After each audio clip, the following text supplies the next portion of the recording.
Welcome, educators. Thank you for joining us for this Educators Workshop. Today, I will share 8 parts of the successful opening exercises and how it will train staff and students in character.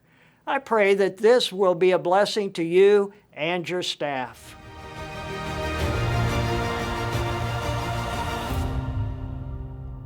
A positive opening exercise time.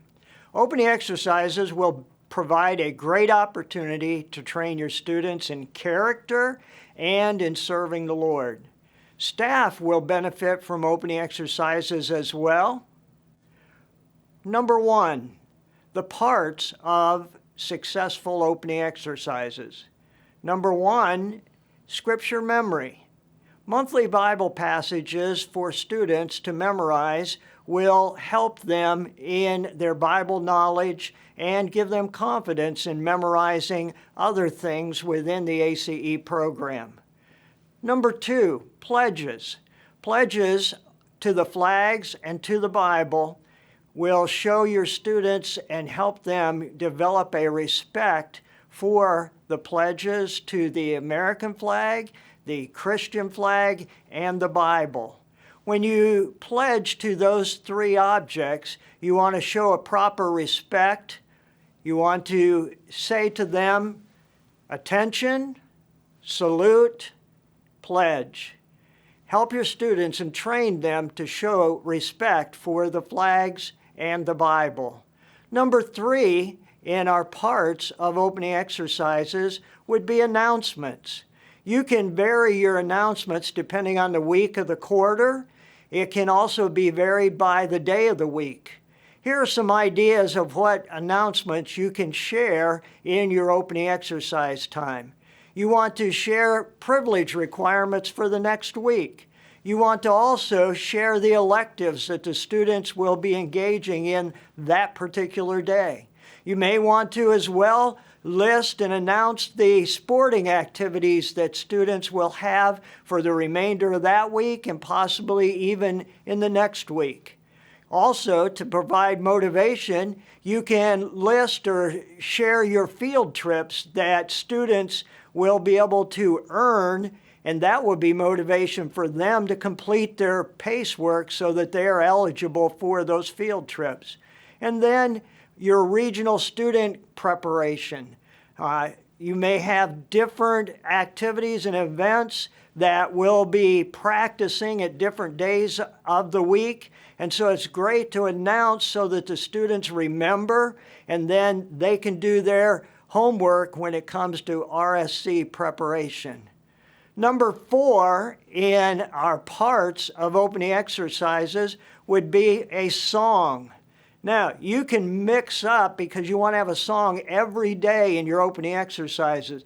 And you can mix it up with hymns because it's good for our young people to get the messages of the older hymns. It's good to mix it up with not just hymns, but also worship songs so that the students actually create that relationship with God.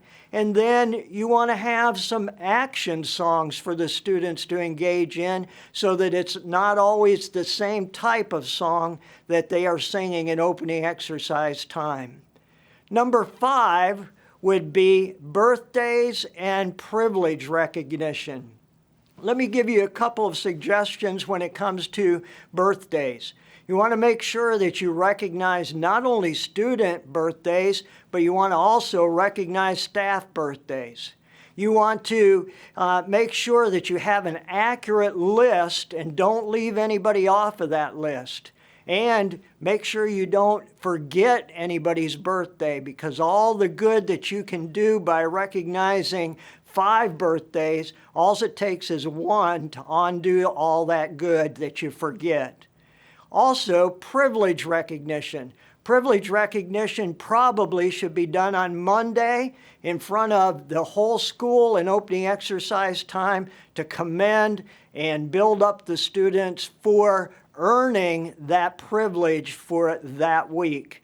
I would suggest that you do your privilege recognition toward the end of opening exercises so that the students aren't playing with their privilege letters when they should be paying attention to something else.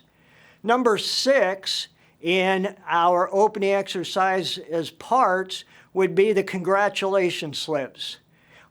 You want to, when you do the congratulation slips for the students, you want to be excited with them and for them. Make sure you don't treat congratulation slips like a receipt that you would get at Walmart, where you look at it once, and as long as you don't have to return anything, you throw it in the garbage. Don't treat your congratulation slips like a receipt. Kind of how you might want to consider recognizing the students. You might call their name out publicly and ask them to come down front and to receive that congratulation slip. As soon as that student stands where they're located in the auditorium, you want to make eye contact with them. And you want them to feel, when you call out their name and have them come forward, you want them to feel like they are the most important person in that room for those few seconds when they receive that congratulation slip. As they make their way down to the front, you may want the students to be clapping, to be cheering, and you want to stick out your hand and shake their hand and make a brief comment of commending to them, like, "Great job, Johnny," or "I know you had a hard time with that math pace, but praise the Lord you passed it." So make a brief comment to the student, give them their congratulations slip, and let the entire group, staff, and students recognize them for passing that PACE test. You know, that PACE test represents a lot of work. It represents a lot of effort by those students. And so you want to make sure that you're making your congratulations slips special for your students. Also, there are times you're going to want to make your congratulations slip presentation kind of silly. Do some silly things in recognition of the students passing those tests. You may want them to stand up, turn around, sit back down. You may want them to, yell out and thank the Lord for allowing that student to pass that test. But at times you're going to make it special. Other times you want to make it silly. And there are times you're going to want to make it spiritual. Praise the Lord. Amen.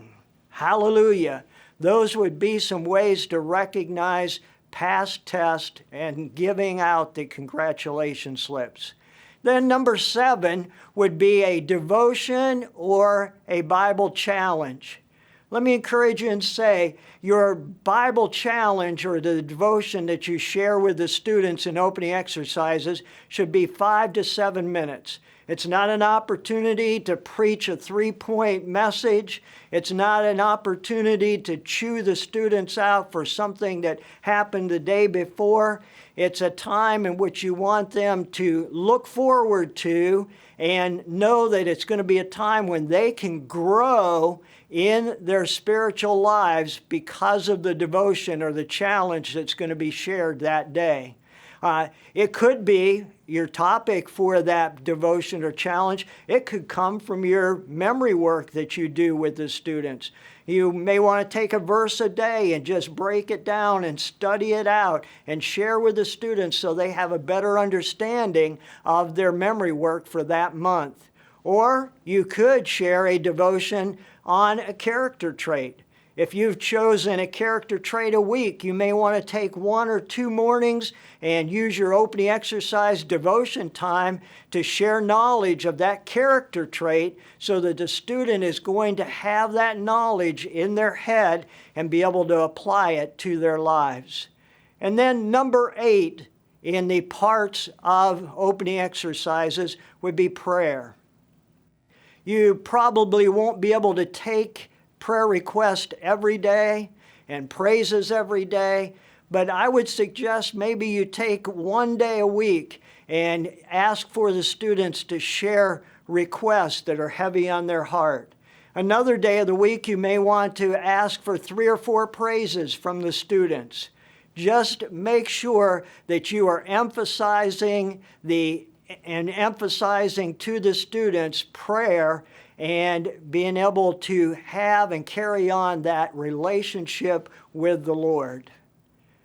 Roman numeral 2 would be the priority of opening exercises. When we think about the priority or the importance of opening exercises, we would start out by saying that opening exercises need to be considered as very important and a priority. You want to be consistent. You don't want to be one day we're going to have a long opening exercise time and the next day we're just going to come, do our pledges and leave. You want to be consistent with your opening exercise time because that consistency will show fruit in the students' lives. You want to plan and prepare your opening exercise time. I got to the point where I would make an outline of each morning's opening exercise time. I would write it out or type it out the night before because I wanted it to be the best that it could be for the students. In fact, let me share this with you. There was one time when there was something going on in our personal lives, and I didn't feel that I could be the best for the students that next morning in opening exercise time. And so I deferred it to another staff member. And I would challenge you, you want to be at your best because opening exercise time is very, very important. Number 2, opening exercise time will set the tone for the whole day. You want your opening exercise time to be positive and you want it to be encouraging to the students.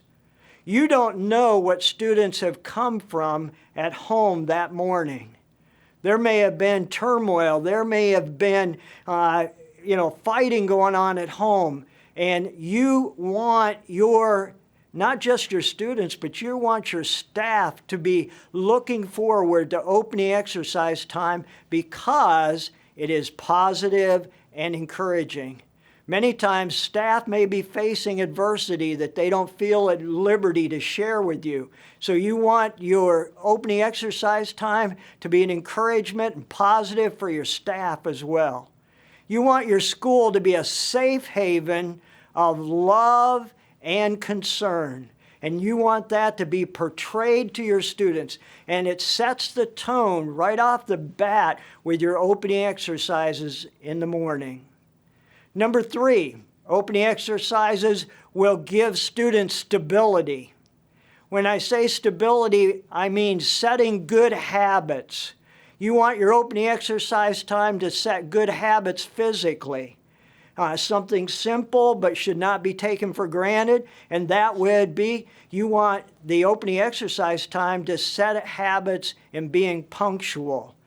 You don't know when that habit of being there on time, when school is supposed to start, and when there's supposed to be an opening exercise, you don't know what that may be doing by setting a habit that will carry through in their lives when it comes to being on time for work later in life, at a future job.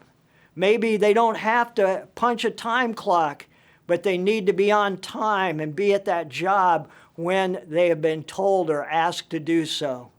It not only sets habits physically in punctuality, but it sets habits spiritually.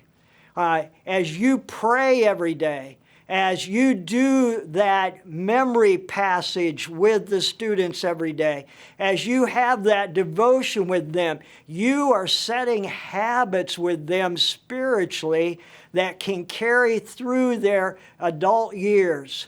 I think of several of the students we had over the years, and they came back after they went off to college and prepared, and today they're in ministry. And they would tell us, they would share with us how important it was that opening exercise time when the students were able to participate. So it sets habits spiritually, it sets habits physically. And then opening exercises also will give opportunity for training to serve. You may have staff from year to year that are rookies, and they aren't born with leadership skills. And so you want to train your staff through opening exercise time as well.